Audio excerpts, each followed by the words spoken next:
Hello. So next we are moving to the part 3. This is the last part of this particular chapter. So I square or I square L circuit. Okay, in the logic family. So first of all, we'll see what is mean by I square. So I square L is nothing but a integrated injection logic gate. Integrated injection logic. That's why it is a I square double I meaning. Okay, so the first point you need to remember, this particular I square L logic circuit is a bipolar saturated logic field. We are using bipolar saturated logic field. There is no, there is no resistors in this particular I square L circuit, and also no biasing as well as load resistance, no load resistance at all. So whenever there is no resistances, then it is easy to fabricate. Yes or no? So it is one of the advantages here. Another feature of I square L is a integrated injection logic is easy to fabricate it. Okay, whenever there is no resistances in the circuit, power losses, resistors are requires lots of power space and in the IC chip, but in here there is no resistance. So the elimination of resistances, what will happen? Higher density of circuit operating at much reduce the power. Okay, that is advantage. Because of high speed and less power dissipation, it used in large computers. What is the application of I square R?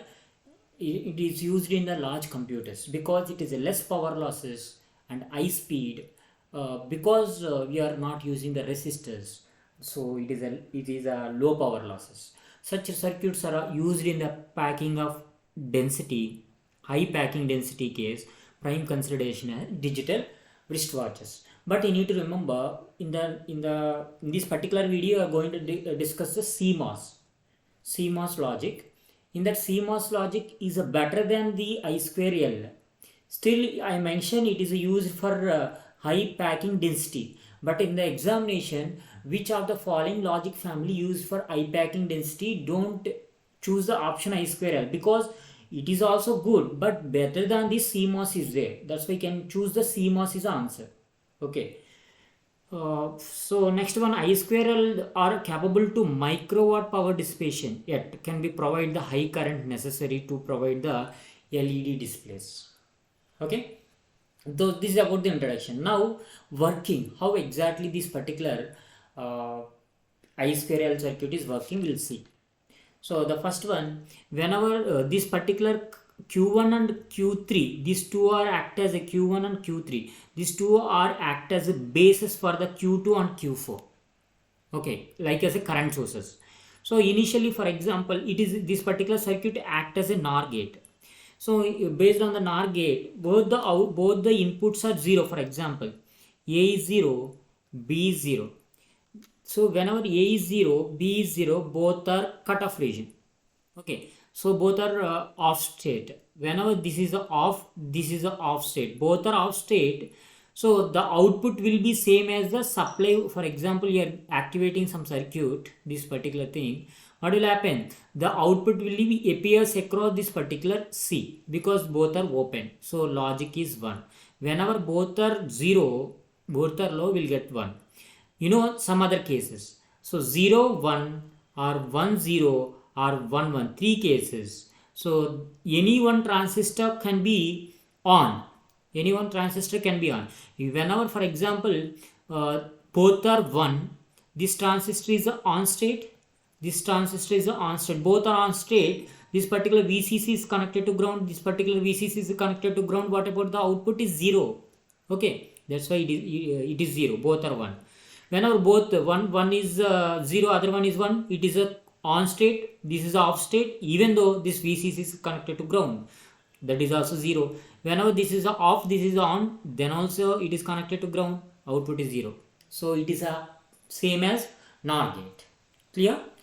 This is about the explanation about the I square L family.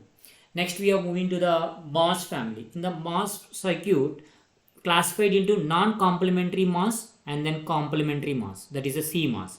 So non-complementary MOS is divided into PMOS as well as NMOS. Okay, first we look into the PMOS circuit. So in the PMOS circuit, minus VBD is taken as a reference, okay, to the connected to the circuit. So here Q1, Q3 are the logic elements. This Q1, Q2 are the logic element. Q3 is a load resistance. It is act as a load resistance actually. So now this particular working based on the NAND gate operation, NAND operation. Let us see how exactly. For example, see this plus 12 volt plus VDD 12 volts is a more negative. That's why minus 12 is considered as a on in the MOSFET. That means MOSFET is on, but it is considered as a less positive or more negative logic 0. So next, it is 0 volt, it is a MOSFET is off, then we can consider more positive. 0 is more positive than 12, yes or no? 12 is a less positive, 0 is a more positive. That's a logic 1. Okay, these are the things you need to remember. Then we are going to working of the P MOSFET. So first one, the input, any of the two inputs A and B at logic 0, that means that 12 volt. A and B both are logic 0.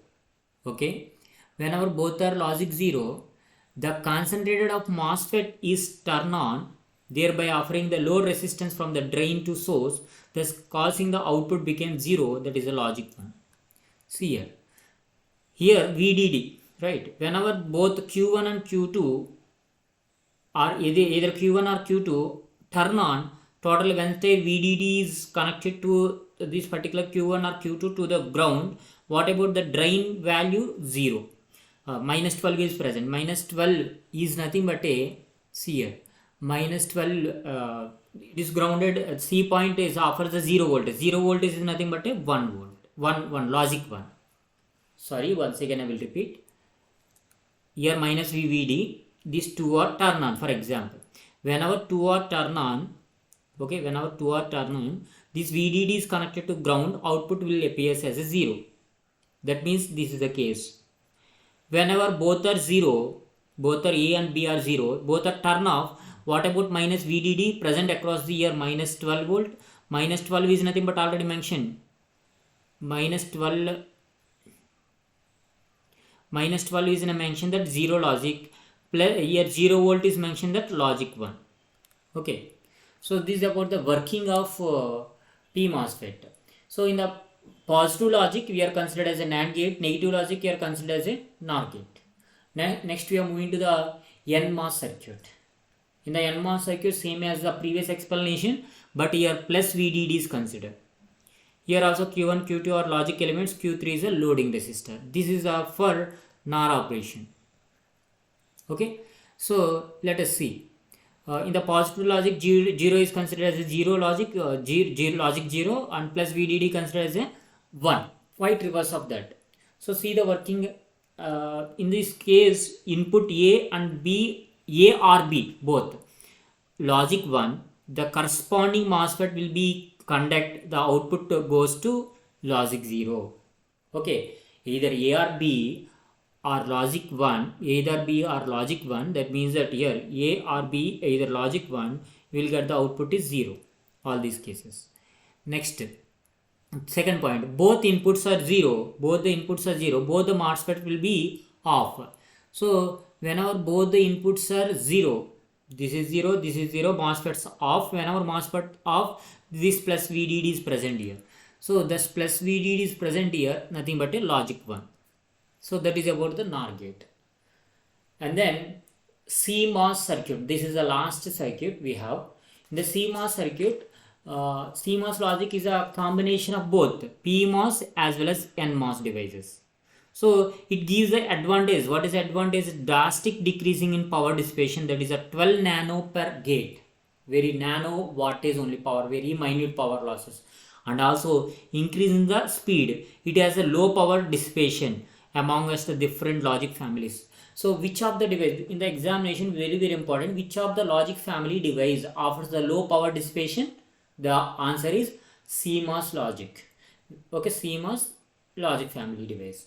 So next one, it is also important, just now I mentioned in the previous topic, it have a very high, in the I square L, high packing density, but CMOS has a very high packing density. In the examination, which of the following family have a high packing density, very high packing density? CMOS circuit, you choose the answer. Okay, that is a larger number of can be placed in a single chip. So the most silicon on surprise, and that means MMOS or SOS MOS is a 2 to 4 times faster than the standard CMOS. That is a new inventions we have.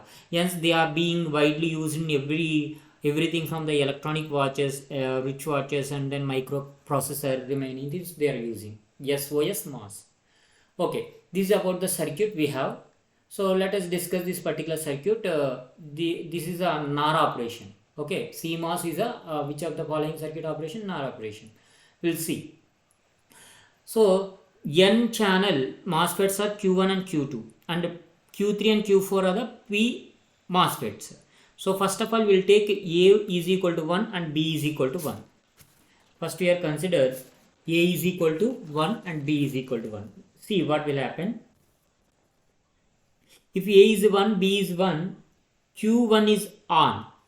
Okay, Qt is also on. Both are on whenever both are 1.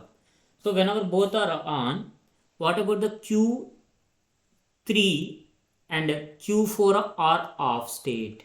Both are off state. Okay, so whenever these both are off, this VDD is directly connected to the Q1 and Q2 grounded. What about the expected output is 0? Okay, both are turned on, expected output is 0. So that's what here. So expected output is 0. Next, A or B at logic 1. Either A or B at logic 1. In that particular case also, this plus VCC is connected to ground. Either Q1 or Q2 may be turned on. That case also will get 0 logic. In the third case, both are 0. Both are 0 is nothing but this particular Q1 is off and Q2 is off. Whenever both are off, open circuited. What about VCC? These are turn on. These both are turn on. That means that this Q4 and Q3 both are turn on. This plus VCC is present across the output terminal. That means it is a logic 1. That's what here truth table. Both are 1 will get 0. Both are 0 will get 1. Any 1 is high will get 0 only. So this is about the explanation about the CMOS. So this is what logic family devices, and then thank you.